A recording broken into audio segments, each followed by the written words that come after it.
بسم الله الرحمن الرحیم. ویلکم ټو هوم بایولوژي.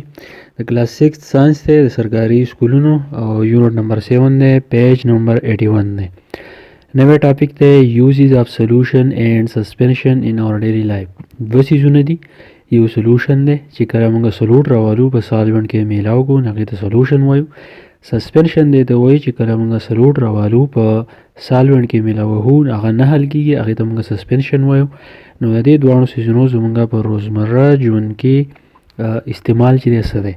نو some of the uses of solution and suspension in our daily life are given as follow.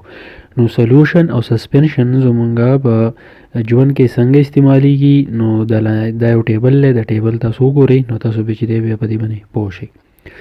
نو ټیبل په دې سره لیکل دي چې uses of solution and suspension in our daily life چې د دوه استعمال زموږ په ژوند کې څه دی. یو طرف ته لیکل دی item او بل طرف ته لیکل دی use in daily life.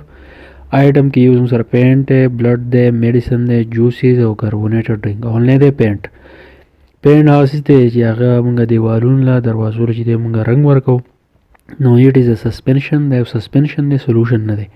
Paints are used as protective coating to cover the metallic surfaces. موږ ویلو چې suspension زموږ په ژوند کې ډېر غټ اهمیت دی. اوس دا پینټ چې دی نو دا suspension دی او د وجې نه موږ چې رنګونه ورکو دروازو له ګیټونو له او هغه پروټیکټیو کوټینګ دی. مطلب ته کوم څیز له موږ رنګ ورکو نو د هغې حفاظت کیږي، هغه نه خرابیږي. it cover the metallic surfaces او کوم څیزونه چې زموږ سره میټلز دي مطلب وسپنې وغیره نه هغه چې دی هم پټوي. بل بلډ وینه. it is a suspension. دا هم یو سسپنشن دی ځکه چې it is an important part of our body. دا زموږ د جسم یو اهم حصه ده. it carries food and oxygen to different parts of the body. او دا اکسیجن او خوراک چې دی زموږ په جسم کې د یو ځای نه بل ځای ته ټرانسفر کوي ځکه چې دا وینه په رګونو کې چلیږي او په رګونو کې چې دا کله چلیږي نو دا اکسیجن او خوراک چې دی نو دا وړي. بل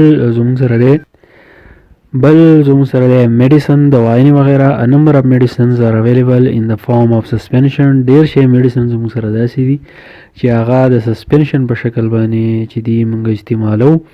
بل لکه سیرپ وغیره یا زموږ سره د پوډري دوايانې وغیره دا زموږ سره دي. نو اکثر تاسو لیدلي ماشومان چې دی موږ پوډري دوايانې وغیره ورکو هغه موږ په هغې ته موږ اوبه واچوو. نو هغه اوبه او دغه دوایي چې دی دا مکمل طور چې دی نه حل کېږي، خپل رنګ چې را پرېږدي. که دا مکمل طور غیب شي نو دا به سلوشن وي، خو مکمل طور چې دی دا نه غیبېږي نو دا زموږ سره سسپنشن شو. نو دغه میډیسن چې دی دا زموږ سره سسپنشن په شکل باندې چې دی کار کوي. بل زموږ سره جوسز، جوسونه وغیره. سولوشن اینډ سسپنشن آر یوزډ ایز جوسز ان ډیلی لایف. دا موږ سسپنشن او سولوشن چې دی دا موږ د جوس په دغه باندې چې دی استعمالو په شکل باندې. فار ایگزامپل فروټ جوسي لکه زموږ سره چې کوم فروټ جوسز دي نو دا هم په سولوشن کې راځي او هم په سسپنشن کې راځي. د فروټ نه چې موږ کوم جوس کوو لکه زموږ سره کیلا، مالټا چې کوم اوبه وباسو یا زموږ سره چې دی ام شو وغیره نو دا ټول زموږ سره سولوشن او سسپنشن کې راځي. بل زموږ سره کاربونیټډ ډرینکس دي. کاربونیټډ ډرینکس هغه دي لکه پیپسي، کوکا کولا وغیره کم چې موږ څکو نو هغه زموږ سره کاربونیټډ ډرینک دی ته وایي ځکه چې په دې کې کاربن ګیس وي ځکه ورته کاربونیټډ ډرینک وایي. نو کاربونیټډ ډرینکس آر سولوشن یوز ایز سافټ ډرینک او دې ته بل موږ سافټ ډرینک وایو.